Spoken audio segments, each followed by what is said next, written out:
Voilà, le numéro 9, c'est un petit modèle, mais il est mignon comme tout, c'est Nacho de Guèze. C'est un fils de Quadrofenio qui est un superbe reproducteur. Il est entraîné par Michel Bachot qu'on a vu tout à l'heure, l'emmener en piste, et c'est la Kazakh Guézille. Autant dire que ce sont les plus sages qui vont parvenir à aller jusqu'au bout aujourd'hui.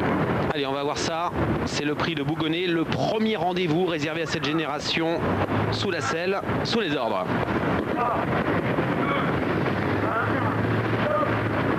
C'est parti du premier coup à l'extérieur, on est bien parti avec Yves Dreux et 5 qui va prendre l'avantage le long de la corde. C'est le petit Nestor Caria, le numéro 13. Plusieurs chevaux sont au galop. C'est le cas du numéro 1, Nadar des Acacias. C'est également le cas dans le but de course pour le numéro 6, Nex Kiné, qui a perdu énormément de terrain alors que le 8 est au grand galop également. C'est Nicodorme.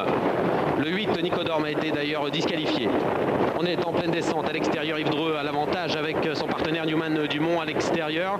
Le long de la corde, c'est le numéro 13, Nestor Caria, qui a pris l'avantage avec Philippe Masquel, alors que le 2, National Guard, a fait un petit temps de galop à cet instant. Le favori, on voit à son extérieur pour le moment Nabor Star et Laurent Abrivard qui assure les premiers mètres.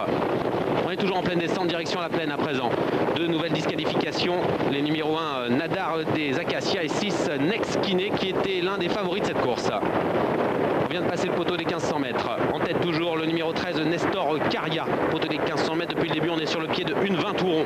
En deuxième position le long de la corde, c'est Jean-Michel Bazir. Il est troisième maintenant. Il sollicite son partenaire Nacho de Guèze pour s'accrocher au basque des animateurs. À l'extérieur on progresse tranquillement avec Newman Dumont, le numéro 5, Yves Dreux. Le long de la corde, c'est Nipson de Gerberoy et Bruno Foulon, c'est le numéro 11. Un petit effort de Pierre Iverva avec Noble Cœur, le 7, qui se place maintenant quatrième. On est dans la montée.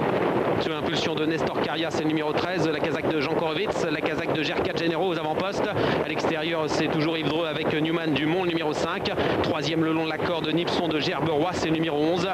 Alors que Noble Cœur se rapproche un peu, il est quatrième. Le long de la corde, Jean-Michel Bazir sollicite toujours le numéro 9, Nacho de Guèze, pour garder le contact. Le favori est en sixième position, c'est National Guard. Et à l'extérieur, superbe effort du partenaire de Laurent Abrivard, c'est Nabor Star, le numéro 12. Un fils de Gabor Star qui vient très très vite maintenant et qui attaque les premiers. Le haut de la montée bientôt. En tête toujours le long de la corde, Philippe Masquel avec Nestor Caria, le numéro 13, attaqué à l'extérieur toujours par le numéro 12, Nabor Star, qui prend l'avantage maintenant presque. En troisième position, Newman Dumont, un petit peu de mal maintenant. Le long de la corde, on résiste avec Nipson de Gerberoy, le numéro 11, le dernier tournant. Philippe Masquel et Laurent Abrivard aux deux premières places. Le long de la corde, c'est toujours en tête Nestor Caria et l'extérieur Nabor Star. En troisième position, Yves Dreux toujours avec Newman Dumont, numéro 5. Le long de la corde, on a un peu de ressources avec Nipson de Gerberoy, le numéro 11. Bientôt l'entrée de la ligne droite, le favori a du mal maintenant, il ne peut pas accélérer National Guard, il va avoir beaucoup de mal. Il a d'ailleurs été disqualifié à cet instant pour ses allures. L'entrée à la ligne droite dans quelques instants, et le partenaire de Laurent Abrivard est au galop, Nabor Star. Et à l'entrée à la ligne droite, on va retrouver Philippe Masquel attaqué par Bruno Foulon, qui va prendre l'avantage avec le numéro 11, Nipson de Gerberoy, alors qu'à l'extérieur, le partenaire d'Yves Dreux est au galop, Newman Dumont. Il reste pratiquement 150 mètres à parcourir, et c'est Bruno Foulon qui s'envole vers la victoire avec le numéro 11, Nipson de Gerberoy en deuxième position. On va l'attaquer avec Jean-Michel Bazir et le numéro 9, Nacho de Guèze, qui attaque le long de la corde. Le grand animateur Nestor Caria qui n'en peut plus à quelques mètres du poteau. C'est le 11, Nipson de Gerberoy, qui s'impose. La deuxième place pour Noble Cœur, le 7, et Pierre Iverva. Et la troisième place à l'extérieur pour le numéro 9, Nacho de Guèze, associé à Jean-Michel Bazir. Merci Pierre. La victoire pour le numéro 11, Nipson de Gerberoy. Il était à 53 contre 1, ce qui ne l'a pas empêché de s'imposer haut la main. La deuxième place est prise par le numéro 7, Noble Cœur, proposé à la cote. Il est disqualifié. Il est disqualifié dans la ligne droite. Vous avez raison. Donc c'est le 9 qui prend la deuxième place. Il s'agit de Nacho de Guèze, qui était proposé à la cote de 8 contre 1. Et puis derrière, eh bien, c'est Philippe Mascal qui, très très heureusement pour lui, prend cette troisième place. Il portait le numéro 13. Il était à 3,7 contre 1. C'est le numéro 3, Négus de Fleur, qui hérite de la quatrième place. La victoire donc pour Bruno Foulon. Nipson de Gerberoy, un fils d'Exoticostar, remporte la première course de l'année réservée à la génération des 3 ans sous la selle. C'est pas ridicule du tout. Bon, 54 contre 1. Une course qui a été décapitée par le fait que nombre de concurrents se sont montrés fautifs. Nex Kiné, tout de suite au départ, ça s'est mal passé. Le 2, National Guard, qui manifestement aurait été peut-être un peu au-dessus de la mêlée, s'est montré fautif également. Nabor Star, qui était aux avant-postes en dernier tournant, fautif. Et Yves Dreux, qui s'apprêtait à attaquer également avec Newman Dumont, fautif.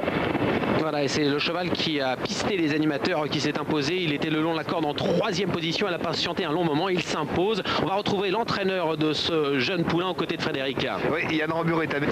Pour Yann Robur en ce qui concerne Vincennes. Janino Ducès est également imposé sur l'hippodrome de Cabourg dans un quintet. Et on retrouve son pensionnaire en 3e position le long de la corde. C'est Nipson Gerberoy qui a patienté derrière Philippe Masquel tout au long de la course. Ouais, regardez Naborstar, au moment où il est encore en tête et qu'il peut prétendre à la victoire, il se montre fautif. Regardez ce cheval également qui a du mal à négocier le virage et qui va vouloir lancer, fautif également. Il essayait de s'accrocher, le partenaire d'Yves Dreux, et il aurait peut-être pu prendre une petite place. Dommage pour Naborstar, c'est vraiment dommage parce qu'il luttait pour la victoire à l'entrée de la ligne droite. Et au moment où Yves lui a mis, vous avez vu, au moment où il a pris l'arène et qu'il a voulu l'encourager sur l'encolure, hop, le cheval a répondu par la faute. Alors regardez la faute du partenaire de Pierre-Yves Verva, c'est là qu'il a été disqualifié. Il vient de passer le poteau à damier blanc et rouge, le cheval s'est montré fautif, il a donc été éliminé. C'est dommage car il prenait là facilement la 2e place. Et regardez là, ça c'est probablement le vainqueur moral de cette course. Il a refait sans arrêt du terrain entre ses fautes. Ouais, petit problème d'allure tout de même. Ah oui, c'est sûr, il a un problème d'allure, c'est clair. Ouais, donc un joli succès d'un cheval magnifique, taillé certainement pour réussir dans cette discipline. Exactement, puis de ce qu'il a fait voir là, il peut que progresser en plus. Merci beaucoup et bravo. Chrono de 1:21 et 5/10 pour le vainqueur, Bruno. Oui, et nous retrouvons tout de suite l'hippodrome de Deauville avant de revenir à Vincennes pour le 2e rendez-vous à 14h12 ou 13 minutes. À tout à l'heure.